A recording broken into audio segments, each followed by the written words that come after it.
किसी व्यक्ति का लक्ष्य प्रधानमंत्री का पद होता है, किसी व्यक्ति के जीवन का लक्ष्य धनाढ्य बनना होता है।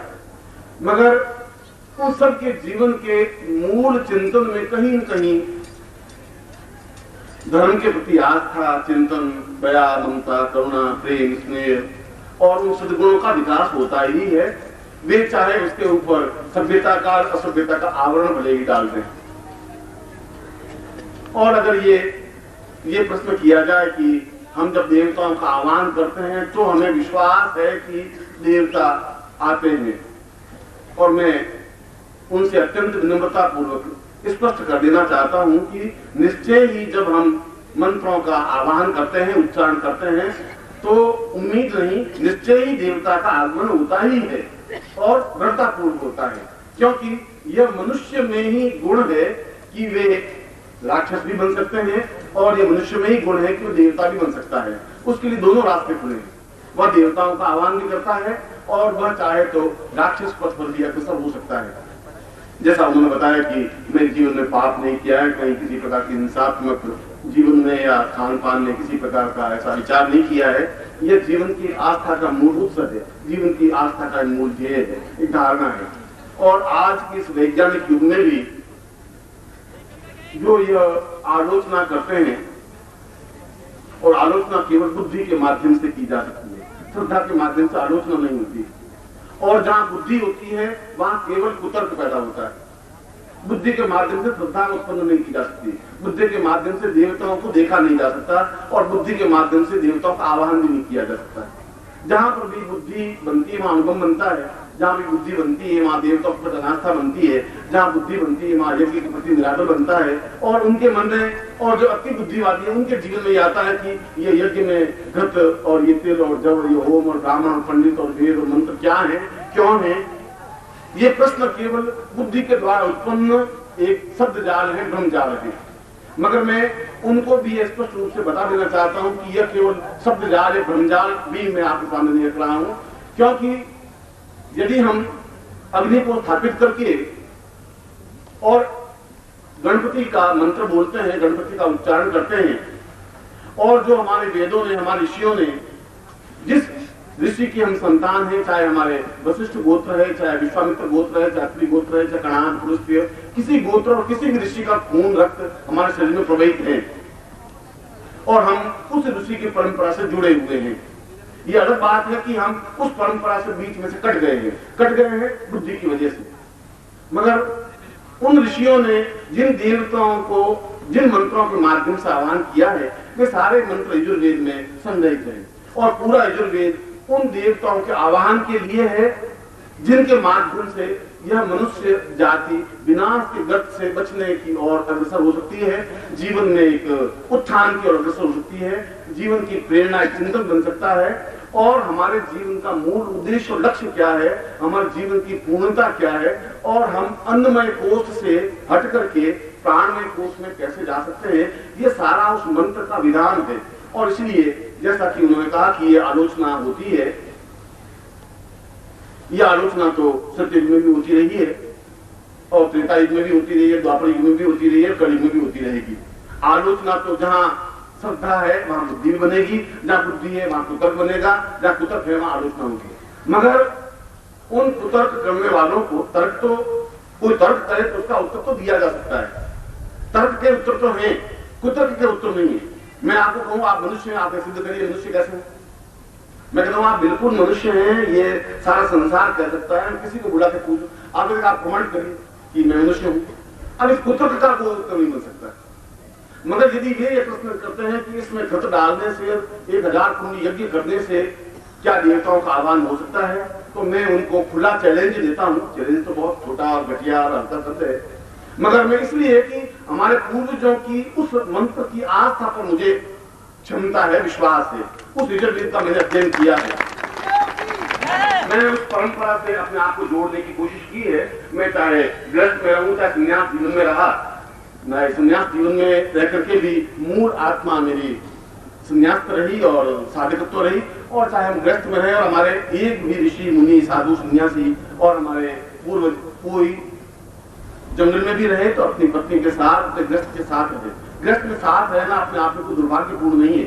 होना चाहिए कि जीवन का निरंतर उत्थान पूर्वक जीवन का चिंतन करना चाहिए। और आज के इस युग में भी, कल में और आज भी यज्ञ का आह्वान करेंगे, पंडित मंत्रों का उच्चारण करेंगे। वे अपने कैमरे से लेकर के, जिनके अच्छे लेंस हों, जो अच्छे लेंस के कैमरे हों, उन कैमरे से जब मैं गणपति मंत्र का उच्चारण करूं, उसी वेद मंत्र के माध्यम से, क्योंकि वेद मंत्र केवल शब्दों के बोलने से वेद मंत्र नहीं बन सकता। पूर्ण सघोष युक्त सब वेद मंत्र, घोष युक्त उच्चारण, जैसे बादल एक आवाज करते हैं, गड़गड़ाहट करते हैं, और उस घोष के साथ उच्चारण करने की क्षमता, प्राणों से उच्चारण करने की क्षमता को मंत्र कहते हैं। और वह प्राणों से उच्चारण करने की क्षमता से देवताओं का आवाहन होता ही है। और कल और आज या किसी भी क्षण, किसी भी तार्किक व्यक्ति के सामने मैं गणपति का आवाहन उच्चारण मंत्र बोलता हूँ, गणानंतर गणपति, और वे उस यज्ञ अग्नि में उस फोटोग्राफ कर ले। वे खुद इस बात को देख ले कि जब गणपति का मंत्र बोलूंगा तो अग्नि का फोटो नहीं आ सकता, गणपति का ही फोटो आएगा। अगर नहीं है तो मैं तो अभी 3 दिन तो यहाँ हूँ, और अभी 20, 25, 50 साल आप लोगों के बीच में हूँ। मैं आपको कल वापस उत्तर दे सकता हूँ, आज इसको दोष पे अभी कल देख सकते हैं। और यदि मैं शिव का मंत्र उच्चारण करूंगा, या कोई पंडित जिसको भी वेद मंत्र का ज्ञान है शिव मंत्र का उच्चारण करेगा, तो शिव का आह्वान होगा ही, निश्चित रूप से होगा। अग्नि के माध्यम से वे स्वीकार करेंगे, क्योंकि अग्नि साक्षात प्रत्यक्ष देवता है। क्योंकि हम अग्नि देवता, वातो देवता, सूर्य देवता, अग्नि और सूर्य हम आक्षात देख सकते हैं कि ये सूर्य देवता है, ये अग्नि प्रत्यक्ष देवता है, जिनको इन जन्म चक्षुओं से देख सकते हैं। बाकी देवताओं को हम ज्ञान चक्षुओं से, या आत्म चक्षुओं से, या दिव्य चक्षुओं से देख सकते हैं। या तो हमें दिव्य चक्षु प्राप्त हो साधना के माध्यम से, जिससे हम देवताओं को प्रत्यक्ष देख सके, और या फिर उन मंत्रों के माध्यम से अग्नि के बीच में उन देवताओं के स्वरूप को आप देख सके। दोनों चीजें आपके सामने स्पष्ट हैं। अब उसके बाद भी जब हम देवताओं को प्रत्यक्षता के लिए, अब उनको पुष्प के माध्यम से, पूजन के माध्यम से, घृत की आहुति के माध्यम से, अग्निदेव के माध्यम से उनको हम जो कुछ प्रदान करते हैं, वह प्रदान करना हमारा एक ऋषि ऋण का पूर्णता देना है। हमारे ऊपर जो ऋषि ऋण है, हमारे पूर्वजों का ऋण है, उसको देने की क्रिया है, और आने वाली पीढ़ी के लिए एक मार्गदर्शन है। क्योंकि हम जितने अधिक भौतिक और अंधकार में ग्रस्त हैं, उसमें चारों तरफ छल, कपट, झूठ, असत्य, व्यभिचार के अलावा एक अशांति और तनावयुक्त जीवन बन गया है। और यह अशांति और तनावयुक्त जीवन जितना भौतिक व्यक्ति ज्यादा बनता है, उतनी ही आत्महत्या की प्रवृत्ति बढ़ती गई है। 43% अमेरिका में आत्महत्या लोग करते हैं, जो कि हमसे ज्यादा संपन्न है, जो कि हमसे ज्यादा बुद्धिमान है, मगर उनकी मृत्यु दर, आत्महत्या की दर उतनी ज्यादा बढ़ गई है, क्योंकि उनमें जो सहन शक्ति है, और वह सहन शक्ति धर्म के माध्यम से आ सकती है, देवताओं के माध्यम से आ सकती है। आज भी गरीब से गरीब आदमी, दुखी आदमी कहेगा कि भगवान सब ठीक करेगा, आज दुख के दिन में कल ठीक करेगा, एक आस्था है, आस्था जीवन चल सकता है उसका। उनका जीवन, उनके पास आस्था ही नहीं, उनके पास कोई देवता नहीं है, उनके पास किसी प्रकार का चिंतन नहीं है, कोई ध्येय नहीं है, कोई धारणा नहीं है। और उन्होंने जब ये कहा कि हम अगर गुरु के सामने और देवताओं के सामने से झुकाते हैं, तो हमारी बहुत बड़ी न्यूनता, विडंबना है कि हम अपने बच्चों को उस क्षेत्र में अग्रसर नहीं कर पा रहे हैं, जो कि करना चाहिए। क्योंकि आने वाली पीढ़ी को वो इतिहास में जरूर पढ़ सकेगी कि यज्ञ किसे कहते हैं। उनको प्रत्यक्ष ज्ञान नहीं हो सकेगा, उनको गुरु के प्रति चिंतन नहीं हो सकेगा, उनको इस बात का ज्ञान, इसका मंत्र क्या है, और इसको इस बात का ध्यान भी नहीं हो सकेगा कि यज्ञ का मूल स्वरूप, मूल रूप से मूल प्रेरणा क्या है, और मेरे पिताजी क्या करते थे। उनका ज्ञान देना भी आपका उतना ही कर्तव्य है जितना आपको यहाँ बैठना और एक बात देना है। क्योंकि आने वाली पीढ़ी को आपको कुछ नहीं दे सकते, तनाव दे सकते हैं या ये क्षेत्र दे सकते हैं, और तनाव का जीवन मृत्यु की ओर बढ़ने का जीवन है। इसलिए यह पिछले 1000 वर्षों में पहली बार इस प्रकार का सहस्त्र कुंडी यज्ञ संपन्न हो रहा है। हो नहीं रहे यज्ञ तो हो रहे हैं, मैंने बताया कि हम यज्ञ क्यों कर रहे हैं, इसलिए कर रहे हैं कि आप पिछले साल, 1.5 साल में पूरे संसार के इतिहास को देखें तो बिल्कुल परिवर्तन आ रहा है। जो बहुत तनावग्रस्त देश थे, चाहे वो अमेरिका, चाहे रूस, चाहे दूसरे देश, चाहे ईरान, चाहे इराक का युद्ध, वे सारे चिंतन उनके युद्ध से हटकर के शांति की ओर बढ़ रहे। रूस का सारा चिंतन बदलता जा रहा है, अमेरिका का सारा चिंतन बदलता जा रहा है। पूरे विश्व का चिंतन जो युद्धोन्मुखी था, जो अणुबम के तरफ आकर्षित था, उनमें परिवर्तन आ रहा है। और परिवर्तन पिछले 10 सालों में नहीं आया, 15 सालों में नहीं आया, फिर 25 वर्षों में वे दोनों संगीन ताने को तैयार खड़े थे। ईरान इराक तो 10 साल से लड़ रहे थे, मगर ये परिवर्तन आने की क्रिया आध्यात्मिक की वृद्धि की क्रिया है और पूरे भारतवर्ष में आध्यात्मिक चिंतन बढ़ रहा है। आध्यात्मिक चिंतन भारतवर्ष में नहीं, पूरे विश्व में बढ़ रहा है। भारतवर्ष में तो हम अग्रणी बन सके, उनको मार्गदर्शन दे सके, क्योंकि उनको केवल इसी क्षेत्र में हम मार्गदर्शन दे सकते हैं। पिछले साल जब मैं इंग्लैंड में था तो वहां 1.5 लाख व्यक्ति उस यज्ञ में भाग लिए थे और मुझे आश्चर्य ये था कि जिन व्यक्तियों में चिंतन नहीं है वे पिपासु हैं, जिज्ञासु हैं। एक चिंतन है कि हम कुछ प्राप्त कर सके, सीख सके, और हमारे पास सब कुछ होते हुए भी हम उदासीन थे। ये एक विडंबना है हमारे जीवन की, इसलिए कि हमें उसका गहराई बोध का ज्ञान नहीं है। जहां आप केवल 100 कुंडी यज्ञ में भी अगर 1.5 लाख वे अंग्रेज आ सकते हैं, भारतीय आ सकते हैं, वे दीक्षा ले सकते हैं, और 1.5 लाख की संख्या तो एक मामूली संख्या नहीं होती। और उन्होंने इस चिंतन को महसूस किया कि हमने 3 दिन तनाव रहित जीवन व्यतीत किया। 3 दिन, क्योंकि इससे पहले हमने तनाव युक्त जीवन व्यतीत किया और शायद यहां से जाने के बाद तनाव युक्त जीवन व्यतीत करें, क्योंकि उनके जीवन बड़ा अस्थिर है। इसीलिए यह 1933 का तो मुझे याद है कि उदयपुर में लक्ष्य कुंडी यज्ञ हुआ था, जिसमें 1 लाख कुंड थे और वहां के महाराणा ने बहुत अद्भुत और अनिवर्चनीय यज्ञ संपन्न करवाया था, और जहां पूर्ण मंत्रों से अग्नि को प्रकट किया गया था। इस प्रकार के मंत्रों के माध्यम से भी देवताओं का आह्वान किया जा सकता है। देवता आते हैं और निश्चय ही उन देवताओं के माध्यम से हमारे जीवन के वे कार्य जो हम प्रयत्नों से नहीं कर पाते, अगर हम प्रयत्नों से सब कुछ कर पाते तो फिर कोई भूखा, कोई गरीब, और कोई दरिद्री, और कोई निर्धन, कोई अशिक्षित, कोई अपाहिज नहीं रह पाता। हमारे प्रयत्न एक सीमा तक ही प्रयत्न कर सकते हैं, उसके बाद प्रयत्न रुक जाते हैं। उसके बाद उन प्रयत्नों के लिए हम उन विराट दिव्य देवताओं का आह्वान करके उनके माध्यम से अपने जीवन को पूर्णता प्राप्त दे सकते हैं, क्योंकि हमारे पूर्वजों का जीवन पूर्णता प्राप्त था। उनके जीवन में किसी प्रकार का रोग और किसी प्रकार की बेकारी, दुर्भिक्ष और तनाव और चिंता नहीं। हमारा वो जीवन, हम उसी रक्त से प्रभावित हैं, उन्हीं तनाव उसी व्यक्ति से जुड़े हुए हैं, चाहे वशिष्ठ हो, चाहे विश्वामित्र हो, चाहे कणाद हो, चाहे अगस्त्य हो, चाहे पुलस्त्य हो। इसलिए इस भारतवर्ष में अगर जो भी अच्छे पद पर हैं, यह उनका जीवन के सुकृत कार्य है पिछले जीवन के कि उन्होंने इस भौतिक जीवन में एक श्रेष्ठ पद प्राप्त किया है और श्रेष्ठ स्थिति प्राप्त की है। उसके साथ साथ अगर उनमें आध्यात्मिक जीवन के समावेश होते हैं, यदि आध्यात्मिक का चिंतन होता है, यदि वे अपने प्रयत्नों से ज्यादा लोगों को उस अध्यात्म की ओर अग्रसर अपनी प्रेरणा से, अपने व्यक्तित्व से, अपने चिंतन से, अपनी क्रिया से, कहने से नहीं।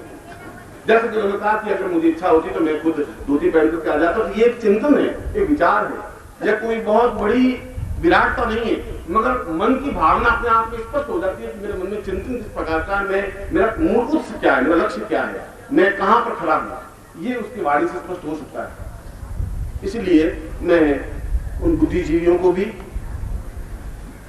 जिन बुद्धिजीवियों को तर्क है या कुतर्क है उनके मानस में, या भ्रम है जो शब्द है, मैं उनके उत्तर देने में भी सक्षम हूं। वे चाहे किसी रूप में आकर के देख सकें, मगर उसके बावजूद भी आवश्यक इस बात है कि जब तक हमने एक प्रेम और श्रद्धा का उदय नहीं होगा, जब तक हम अपने पूर्वजों की धाती को संभाल कर नहीं रख सकेंगे, जब तक इन मंत्रों का संग्रह नहीं कर सकेंगे, जब तक देवताओं के आह्वान का चिंतन हमारे मानस में स्पष्ट नहीं हो सकेगा, और जब हम घबराते हुए अपने शब्द और अपने हिंदुत्व के प्रति और अपने जीवन के प्रति और अपने धर्म के प्रति हिचकिचाते हुए बोलेंगे, तब तक उस जीवन और पशु जीवन में कोई बहुत बड़ा अंतर नहीं रह जाएगा। क्योंकि ये जीवन जैसा आप जी रहे हैं वैसे पशु जीवन जी रहे हैं।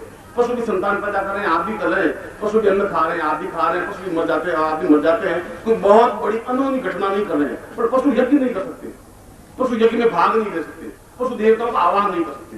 जिस क्षण ये चिंतन युक्त खड़े होते हैं वहां आप मानवता शुरू होती है, तब तक पशु जीवन। इस क्षण आप मनुष्य का की पहली सीढ़ी पर हैं, क्योंकि आप वो कार्य कर रहे हैं जो पशु नहीं कर पा रहे। इसलिए यह आपकी मुंबई जैसे नगरी में सिद्धाश्रम साधक परिवार ने प्रयत्न किया है उन आने वाली पीढ़ी को भी, आपकी पीढ़ी को भी एक चेतना देने की, एक देवताओं का आह्वान करने की, एक पूरे संसार में केवल राष्ट्र में नहीं, जो कुछ तनाव है, जो कुछ अभाव है, जो कुछ परेशानियां हैं और निरंतर युद्धोन्मुखी जो प्रवृत्तियां हैं, उनमें एक शांति की चिंगारी पैदा हो सके।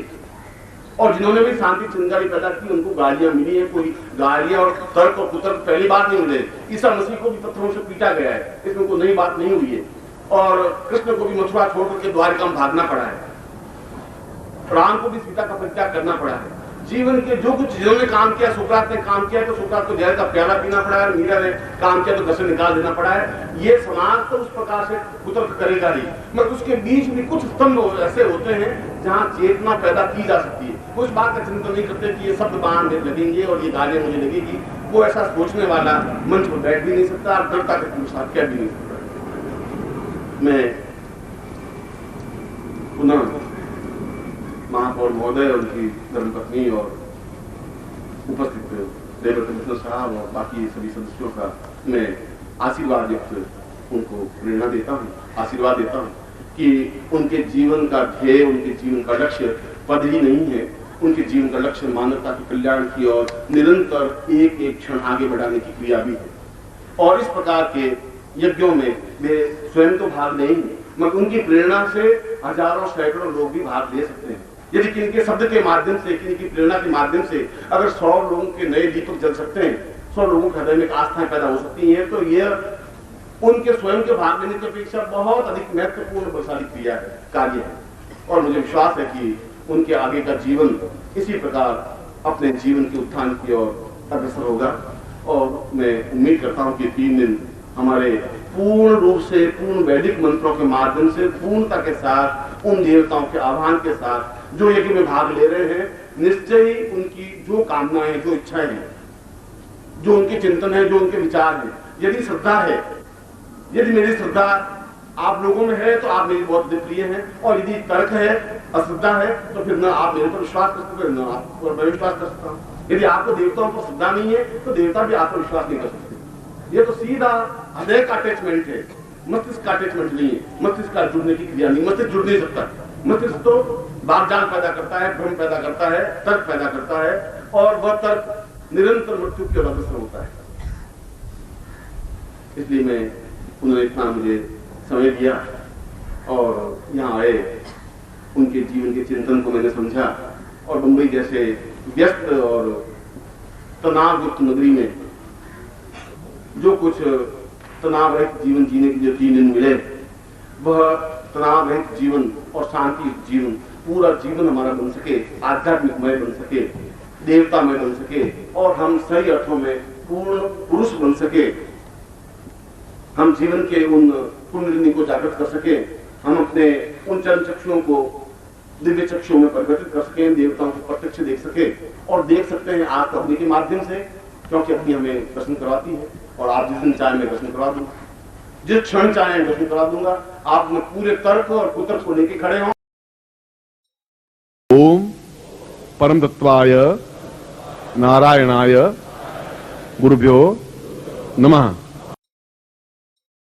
ओम ह्रीं मम प्राण देह रोम प्रतिरोम चैतन्य जाग्रय ह्रीं ओम नमः। ओम भूर्भुवः स्वः तत्सवितुर्वरेण्यं भर्गो देवस्य धीमहि धियो यो नः प्रचोदयात्।